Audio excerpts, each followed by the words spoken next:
जी बच्चों, तो कैसे हैं आप। मैं उम्मीद करता हूँ कि आप सब जो हैं वो ठीक होंगे। आज की वीडियो में स्टोरी क्लियर करेंगे साइंटिफिक नोटेशन की। बच्चों को ना बड़ा मसला रहता है इस टॉपिक में कि भाई क्या होती है साइंटिफिक नोटेशन, कैसे लिखते हैं साइंटिफिक मेथड में नंबर्स को। तो ये मसला हल करना है मैंने आज। So welcome to GS Academy YouTube channel. देखें, साइंटिफिक नोटेशन जो होती है वो बेसिकली क्या होता है कि नंबर्स को हम एक्सप्रेस करते हैं पावर के साथ। जिस तरह लेट्स से दैट हमारे पास एक नंबर है, if I am not wrong, एक नंबर है 36.02 इंटू 10⁻23। अब तुम कहोगे सर ये कौन सा नंबर है। ये एक नंबर है एवोगैड्रोज नंबर। ठीक है, कौन सा नंबर है ये? एवोगैड्रोज नंबर है। ये नंबर बेसिकली हमें समझाता है कि पार्टिकल्स कितने होते हैं कहीं पर भी। देखें, इस नंबर, ये बहुत बड़ा नंबर है।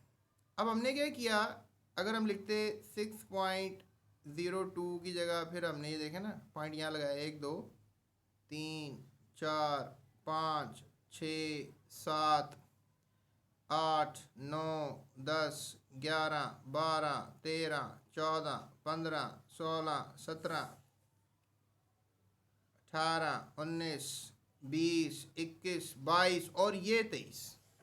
अब साहब लगाएं, अब ये कितना बड़ा नंबर बन गया। इतना बड़ा नंबर तो नहीं लिख सकते ना बार बार आप। हमने इसको लिखना है साइंटिफिक नोटेशन में। ठीक है, किस में लिखना है इसको हमने?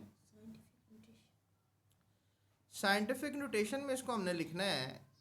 तो अब मसला ये है कि कैसे लिखें। तो हमने अब एक ये जो इंटीजर है ना, इस इंटीजर के बाद हमने पॉइंट लगा दिया। ठीक है ना, तो जब हमने इस इंटीजर के बाद हमने पॉइंट लगा दिया है, तो आगे जितने भी नंबर हैं हमने पहले उसमें से देख लेने हैं कि इंटीजर के बाद, पॉइंट के बाद कोई 2 या 3 नंबर इंपॉर्टेंट होते हैं, जिसे हमने पढ़ा था सिग्निफिकेंट फिगर्स। ठीक है, क्या पढ़ा था? सिग्निफिकेंट फिगर्स हमने पढ़ा था। तो सिग्निफिकेंट फिगर्स जो हैं वो हमने लिख दिए, 2 लिख दिए। फिर पॉइंट के बाद जितने भी नंबर्स हैं, पॉइंट के बाद जितने भी नंबर्स हैं उनको हमने गिन लिया। सिग्निफिकेंट फिगर्स पॉइंट के बाद कितने लिख लिए? 2 लिख लिए, 3 लिख लिए, 4 लिख लिए, मतलब 2 ही होते हैं ज़्यादातर, अमूमन टेंशन 2 की होती है। पॉइंट के बाद वो 2 लिख लिए। उसके बाद हमने मल्टीप्लाई का निशान लगा के ना 10 लिख देना है। ये 10 बेसिकली इसको हम कहते हैं बेस। तो ये ऐसा ही बेस है, सिस्टम इंटरनेशनल में हमेशा 10 ही लिखा जाता है। 10 के बाद फिर जितने नंबर्स आगे होते हैं ना, पॉइंट के बाद जितने नंबर्स हैं उनकी काउंटिंग यहाँ लिख देनी होती है। अब तुम मुझसे सवाल कर सकते हो, सर आपने एवोगैड्रो नंबर की पहचान दी, ज़बरदस्त हो गया। तो अगर मेरे पास एक नंबर है, इसको थोड़ा जूम आउट कर लेते हैं। एक मेरे पास नंबर है 62.75 मल्टीप्लाइड बाय बेस 10 3। सर इसको लिखो साइंटिफिक नोटेशन में। इसको फिर मैंने वही बात करनी है कि भाई मैंने तो पॉइंट के बाद नंबर लगाना है ना। मैंने 6 के बाद पॉइंट लगा दिया, उसके बाद मैंने सिग्निफिकेंट फिगर्स लिखने हैं। तो 3 नंबर हैं, 2 7 5 लिख लिया, पॉइंट के बाद लिख लिया। अब है भी ये 3। ठीक है ना, अब इंटू 10⁻⁴ लिखना है। अब पावर क्या बनेगी? पहले देखो, तुमने यहाँ पर पॉइंट है, अब तुमने पॉइंट किधर लगा लिया? तो बीच में कितने नंबर आ रहे हैं पॉइंट टू पॉइंट? एक आ रहा है। तो जो भी बेस के साथ अब पावर है उसमें उसको उतना जमा कर देना। देखो ना, पॉइंट टू पॉइंट एक ही नंबर आ रहा है, तो क्या लिखूंगा मैं? 4। ये लो, ऊपर वाले नंबर को मैंने किस में लिख दिया? साइंटिफिक नोटेशन में लिख दिया। तुमको नहीं सर अभी तसल्ली नहीं हुई, और करो ज़रा इसको। एक और तरीके से, तो मैं नंबर लिख लेता हूँ 62750। सर इसको लिखो साइंटिफिक नोटेशन में, इसको तो लिखना और आसान है। 6 के बाद पॉइंट, अब सिग्निफिकेंट फिगर लगाने हैं तो ये 0 से पहले पहले सिग्निफिकेंट तीनों को समझ लो, तो पॉइंट यहाँ लगा दिए, तो 275 लिख के बेस 10 लगानी है। अब पॉइंट के बाद कितने नंबर आ रहे हैं, 4 आ रहे हैं, ये लो, इसको फिर मैंने साइंटिफिक नोटेशन में लिख दिया। तुम ये बातें याद रखो। अगर तुम कहो कि सर ज़रा थोड़ा मसले को और गंभीर करते हैं, एक प्रॉब्लम मैं आपको अब देता हूँ, उसको हल करके दिखाओ, तो कर लेते हैं। 0.000045 सेकेंड्स। सर ये हमारे पास एक नंबर है, सर इसको तो लिखो ज़रा साइंटिफिक नोटेशन, इसको भी लिख लेते हैं।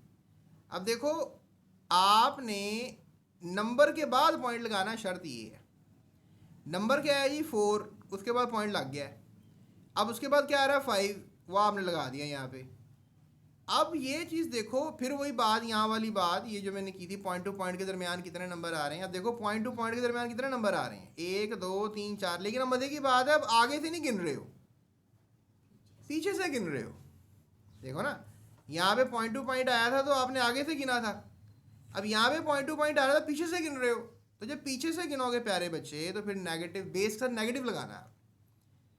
आगे तो कोई है नहीं सिग्निफिकेंट फिगर, तो आप छोड़ो उसको, 10 लिख कर नेगेटिव लगाना है। कितने नंबर हैं, 1 2 3 4, ये लो, साइंटिफिक नोटेशन में लिख दिया इसको।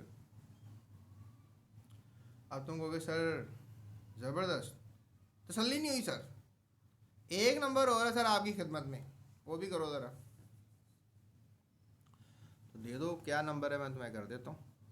देखो 0.0000000016 ग्राम, सर ये नंबर आपकी खिदमत में हाजिर किया हमने। सर काइंडली ज़रा इसको भी साइंटिफिक नोटेशन में तो लिखो। तो मैं कहूँगा लिख देता हूँ अभी, इसको भी क्या करना है, 1 के बाद पॉइंट लगाना है, तो 1.6 लग गया। 10 रेज़ दी पावर नेगेटिव, कितने नंबर हैं, 1 2 3 4 5 6 7 8 9, ये लो ग्राम लिख के किस में लिख दिया, साइंटिफिक नोटेशन में लिख दिया। इसमें कौन सी इतनी बड़ी साइंस थी जो समझ में नहीं आनी थी। तो अब देखो, अगर तुम्हें समझ में आ गया टॉपिक, तो ये मसले हैं। वो कहते हैं जी ये हमारे पास numbers given below in scientific notation, तो ये कमेंट में तुम सारे नंबर मुझे साइंटिफिक नोटेशन में लिख के दिखा दो, ठीक है। ये नेगेटिव नंबर्स होंगे दोनों आखिरी जो सी और डी हैं, और ए और बी क्या होंगे, ज़रा पॉजिटिव बेस के साथ, बेस 10 के साथ लगेंगे, ठीक हो गया कि नहीं। तो ये स्टोरी है प्यारे बच्चों साइंटिफिक नोटेशन की। क्या है scientific notation, scientific notation is a number is expressed as some power of 10 multiplied by number between 1 and 10। Scientific notation में कोई नंबर होता है इन बिटवीन पावर 10 के साथ लिखा जाता है। देखो यहाँ पर जो नंबर था वो 6 था, यहाँ पर जो नंबर था वो भी 6 था, यहाँ पर जो नंबर था वो भी 6 था, यहाँ पर जो नंबर था वो 4 था जो बेस 10 के साथ लिखा गया, यहाँ पे जो नंबर था वो 1 था जो बेस 10 के साथ लिखा गया, नेगेटिव 9 था, बेस 9 पावर। तो ये मतलब कहते हैं जी कि क्या होता है, ये एक नंबर होता है जिसको एक्सप्रेस करते हैं हम पावर ऑफ 10 के साथ। वो नंबर 1 से 10 के दरमियान ही होता है हमेशा। तो जब भी आप किसी नंबर को करते हो, तो वो साइंसदान भी हमें ये बताते हैं कि अगर आपने थोड़ा अंदाज़ा लगाना है ना ये नेगेटिव नंबर्स का या पॉजिटिव नंबर्स का, तो आपकी ये 6 इंटू 10⁻⁻27 जो है, ये समझ लो कि मास ऑफ अर्थ है, यानी कि इतना बड़ा नंबर छोटा मोटा मामूली ना समझो, बड़ा नंबर है। और अगर छोटे अंक के ऊपर आओगे तो -23 पे आ जाओ या -22 पे आ जाओ, तो यूरेनियम का एटम का वज़न है ये, प्रोटीन के मॉलिक्यूल का वज़न -18 में होगा, -23 में पानी के मॉलिक्यूल का वज़न आ जाएगा, मतलब 2.9 इंटू 10⁻⁻23। ये नेगेटिव आपको नज़र नहीं आ रहा है, यहाँ पे मैं लगा देता हूँ। तो -23 जो है ये किसका है, पानी के एक मॉलिक्यूल का वज़न। तो ग्राम में इसका यूनिट है ना, पीछे यूनिट भी पढ़े ना तुमने कि यूनिट्स होते हैं हर किसी शय को कोई ना कोई यूनिट होता है, वज़न का यूनिट है, लेंथ मतलब एक नाप रहे तो उसका भी यूनिट है। ये आपको मैंने समझाया आज साइंटिफिक नोटेशन क्या होती है। होप सो आपको क्लियर हो गया होगा साइंटिफिक नोटेशन क्या होगी। अगली वीडियो में मिलेंगे, आपको बताएंगे कि मेजरिंग इंस्ट्रूमेंट्स क्या होते हैं, क्या करने होते हैं मेजरिंग इंस्ट्रूमेंट्स हमने अपनी ज़िंदगी में। ठीक है, चलो अगली वीडियो में मिलते हैं आपसे। अपना जब तक ख्याल रखना है। That's it, thank you so much, अल्लाह हाफिज़। जाते हुए चैनल को सब्सक्राइब लाजमी कीजिए।